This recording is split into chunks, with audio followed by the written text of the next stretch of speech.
vu les larmes aux yeux. Les nouvelles ce matin, 20% pour l'horreur, 20% pour la peur. Il faut d'un conscience pour le renouvellement du de le Grand Parti, ou encore pour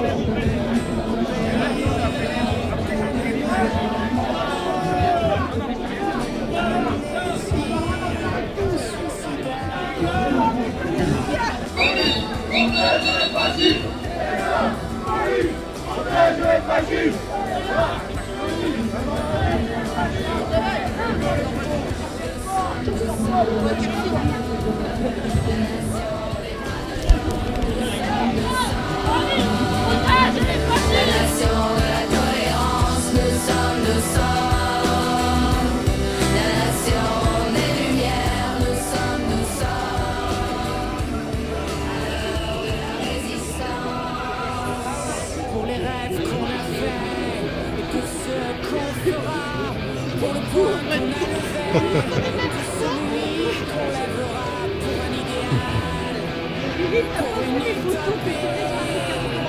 Alors marchons ensemble, enfants de la patrie, fils de France. C'est pour baisser la tête, oui ça donne bien les minutes de silence, fils de France.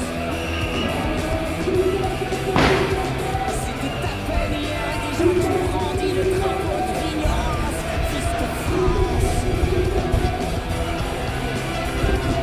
N'oublions jamais qui nous sommes, nous serons les fils de la résistance, fils de France. Au royaume des aveugles, tu sais bien ce qu'on dit, les bornes sont les rois. Il y a ces ombres derrière nous, il y a ces idées vendues, il y a ces drapeaux qui flottent et des hymnes dessus.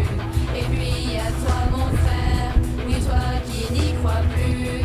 Et puis il y a nos prières et nos causes perdues. Honte à notre pays, honte à notre patrie, honte à notre jeunesse, honte à la tyrannie, honte à notre pays. Revoilà l'ennemi, allons marchons ensemble, enfants de la patrie.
C'est dans la rue.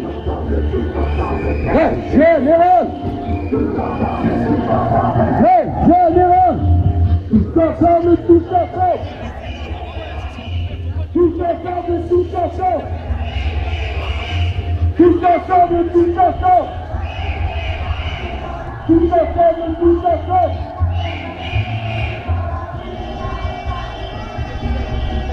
C'est dans la rue. C'est dans la rue. Oh non, je suis d'accord, à condition qu'on supprime le ménage.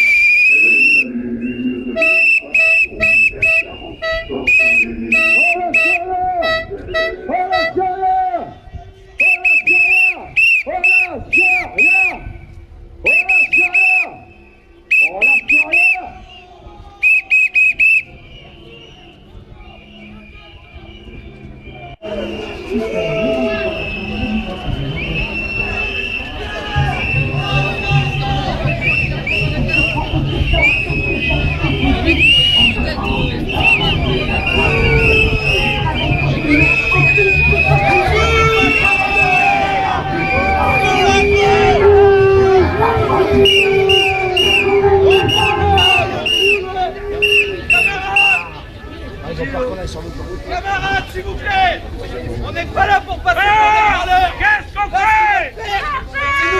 On est chez nous. Et la rue elle est à qui? Elle est à nous. Et la rue elle est à qui? Elle est à nous.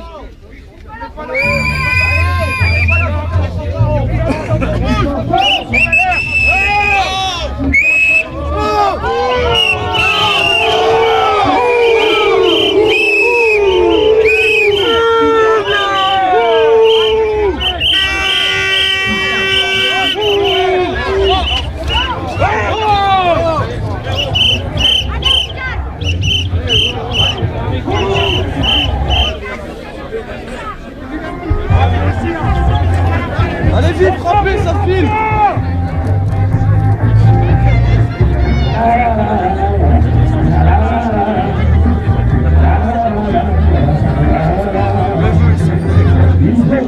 Laissez-nous passer.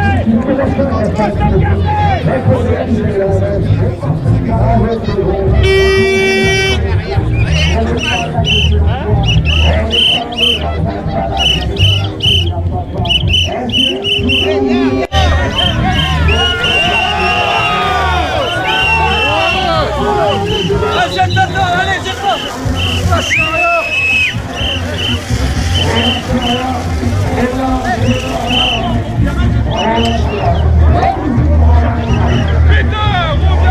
T'as oublié tes chiens, pétard, reviens. T'as oublié tes chiens, pétard, reviens. T'as oublié les chiens.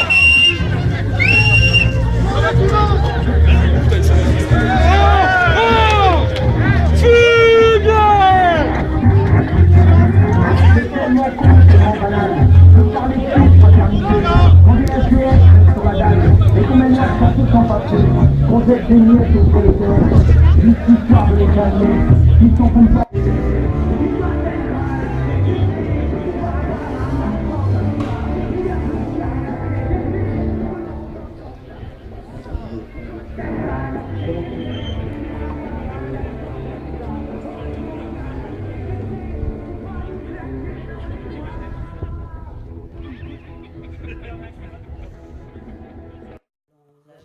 Des lieux de vie, le jour d'oser est arrivé, dévoiler la réalité, les EHPAD enfin réveillés, les EHPAD enfin réveillés, et sentez-vous dans vos palaces.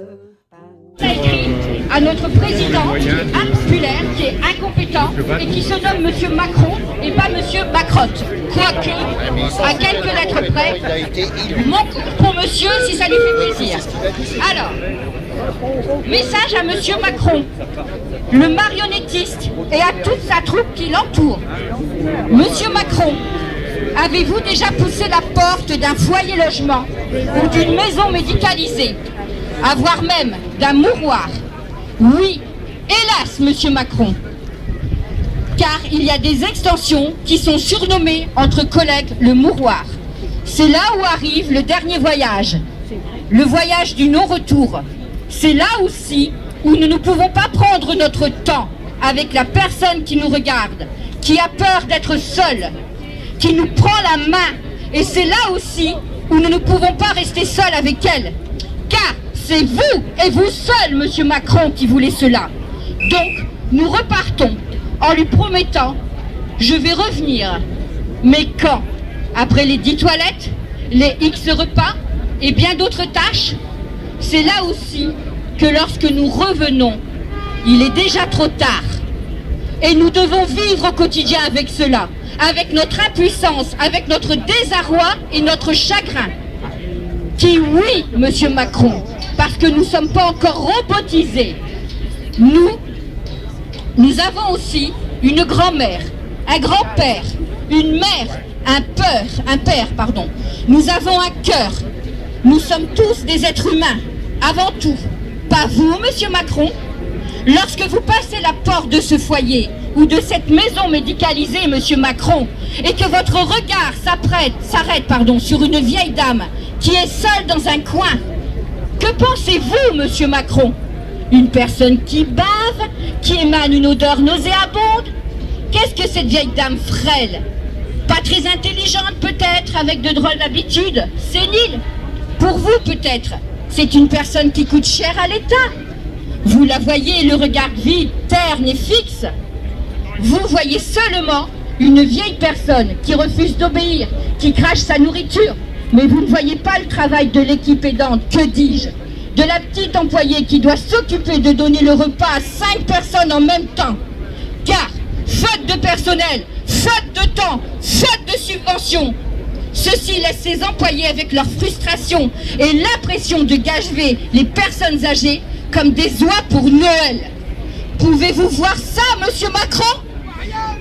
Ou peut-être vous vous dites, oh, chic, cool, en prenant encore un peu sur sa petite retraite, je pourrais encore engrosser le salaire d'un de mes ministres. C'est cela que vous voyez, monsieur Macron?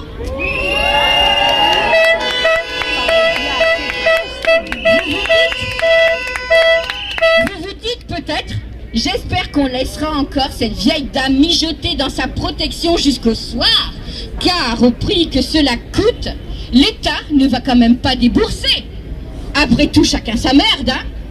Et voilà, monsieur Macron, vous avez trouvé une nouvelle ordonnance. On constipe tous les vieux et on fait des économies sur les couches. Et vous ajoutez une nouvelle couche de conneries sur vos ordonnances. Si c'est cela,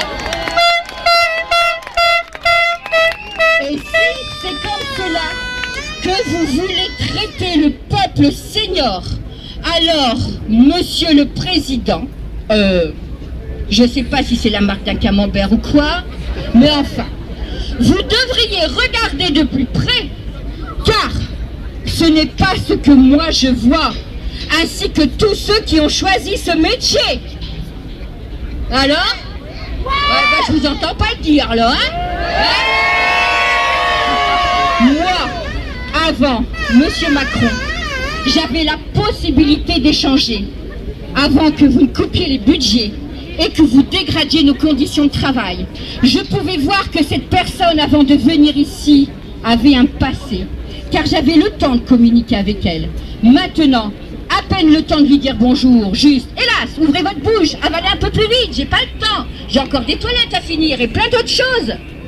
Mais avant votre arrivée au pouvoir, jour où vous avez pris le rôle de Robin des riches, j'ai bien dit Robin des riches, je pouvais voir que cette vieille dame avait été une petite fille qui avait vécu dans une famille aimante, une jeune mariée dont le cœur s'est emballé au moment où elle s'apprêtait à faire des vœux qui l'ont engagée pour toute sa famille, qu'elle avait été aussi une maman de 2 beaux enfants qui avaient besoin d'elle.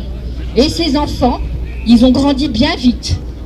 Mais cette vieille dame savait au fond de son cœur qu'il ne l'abandonnerait jamais. Un jour, ses enfants ont quitté la maison et son mari elle-même ont été de nouveau ensemble heureux. Et quelques années plus tard, pour la première fois depuis des décennies, elle a tenu un bébé dans ses bras. Elle était la plus heureuse. Elle était grand-mère. Ensuite, un nuage noir a plané au-dessus de sa tête. Et elle a dû faire le deuil de son mari. Sa moitié était partie sans elle, partie pour le grand voyage, le dernier voyage, le voyage du non-retour. Il ne restait que ses souvenirs. Qu'allait-elle faire sans lui? Elle songeait à le rejoindre, mais on n'achète pas un billet aller simple. On doit attendre son tour. Il lui restait ses enfants et ses petits-enfants, certes. Quand elle a commencé à penser à l'avenir, elle s'est sentie perdue. Elle n'avait personne pour prendre soin d'elle. Ses enfants avaient leurs propres enfants et elle ne voulait pas devenir un fardeau, car ils avaient leur vie. et elle avait eu la sienne. Et quand on vieillit, la nature n'a aucune pitié. Mais malgré cela, bien au fond d'elle survivait encore une petite fille vivant de ses souvenirs. Et là, généralement, on se remémore tous les bons moments que l'on a vécus, et les mauvais aussi. On reconnaît enfin que rien ne dure. Alors, ouvrez les yeux, monsieur Macron. Vous ne regardez pas une faible femme. Vous regardez peut-être une femme âgée nommée Brigitte.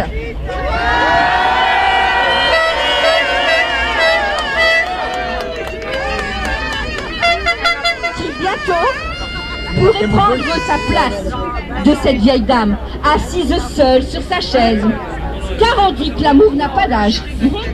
Mais il ne faut pas oublier que la vieillesse arrive plus vite qu'on ne le pense et que personne n'a de baguette magique pour effacer la différence d'âge. Même pas un président impopulaire et incompétent comme vous l'êtes. Tout le monde a un passé rempli de tristesse et de joie. Les personnes âgées méritent tout notre respect. Car, rappelez-vous qu'un jour, Brigitte sera comme elle, monsieur Macron.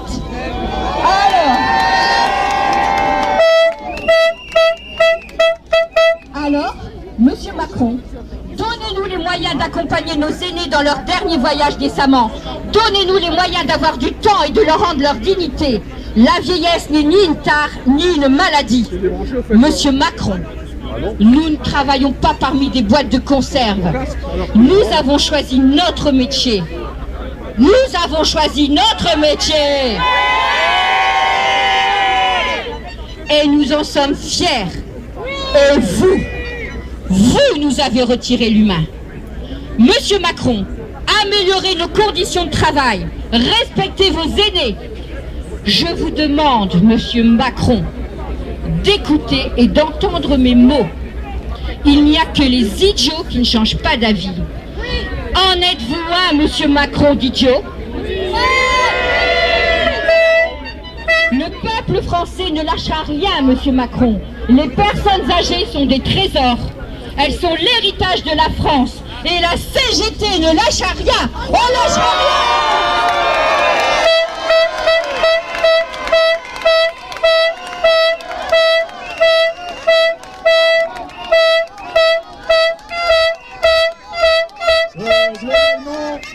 Et globalement, on continuera de s'exprimer unitairement au niveau national. On n'a pas l'intention de lâcher prise. Les 9 organisations et associations qui continueront à s'exprimer et à ne pas se laisser faire. Et aujourd'hui, on est venu, on demande des moyens pour les EHPAD, on demande des moyens financiers, des moyens humains, tant pour les salariés que pour les résidents. On demande également une augmentation de notre pouvoir d'achat. Et je pense que vous allez faire du bruit. Augmentez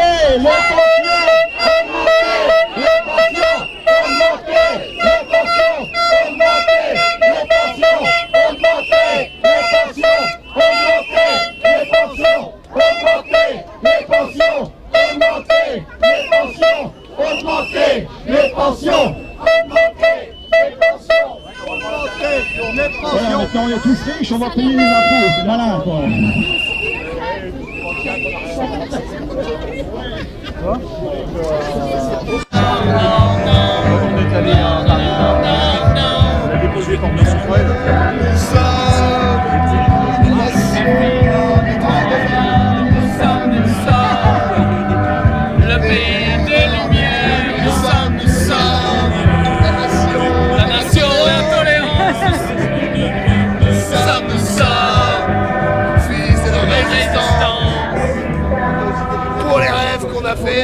Qu'on a fait, et pour ce qu'on fera, pour le poids qu'on a levé, pour celui qu'on lèvera, pour un idéal, pour une utopie. En changeant ensemble, en front de la putain de patrie. Les insoumis.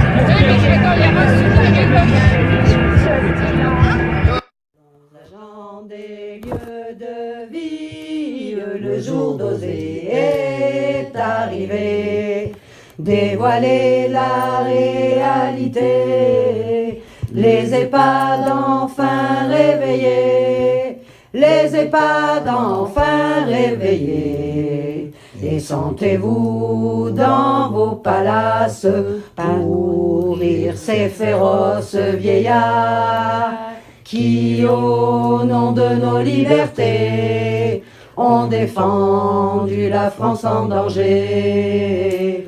À l'arme, citoyens, unis, fraternisés, luttons, luttons pour nos aînés qui sont les oubliés. Hier bosseurs de la société, aujourd'hui ils sont en danger.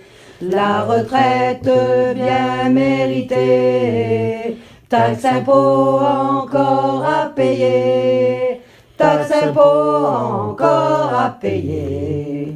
Peuple de France, à quel outrage, c'est nous qui devons cadencer la vie de nos personnes âgées. Rendez-leur toute leur dignité. À l'arme, citoyens, unis, fraternisés, luttons, luttons pour nos aînés qui sont les oubliés. Vous dirigeants tous concernés, soutiendrez-vous ces sacrifiés? Dignité, dignité chérie, seras-tu enfin respecté? Seras-tu enfin respecté? Levons nos voix pour faire entendre ce cri qui nous vient de leur peur, de leurs visages éclairés, et pour leur seul droit d'exister. À l'arme, citoyens, unis, fraternisés, luttons, luttons pour